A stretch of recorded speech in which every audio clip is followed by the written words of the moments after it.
నియోజకవర్గం వేటపాలెంలో స్వచ్ఛ ఆంధ్ర స్వచ్ఛ భారత్ కార్యక్రమంలో భాగంగా స్వచ్ఛ రథంను ప్రారంభించారు. ప్రజల నుంచి ప్లాస్టిక్, ఇనుము, ఎలక్ట్రానిక్ వ్యర్థాలను సేకరించి చెత్త ఇచ్చిన వారికి వంటింటి అవసరాల వస్తువులు అందించడంలో కార్యక్రమాన్ని విజయవంతం చేశారు.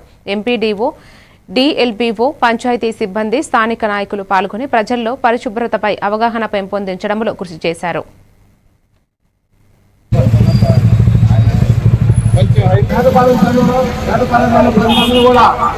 ఉపయోగించుకోవాలని ప్రతి నాలుగో సేవాలు మన గ్రామాల దీన్ని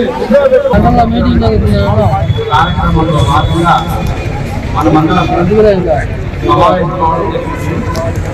ఇందులో భాగంగా మన చుట్టూ ఉన్న పరిసరాలను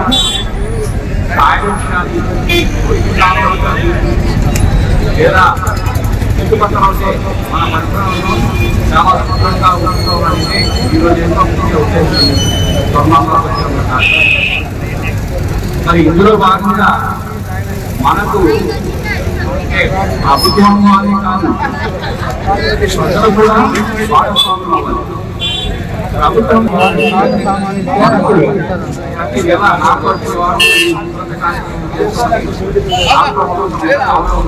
వాళ్ళు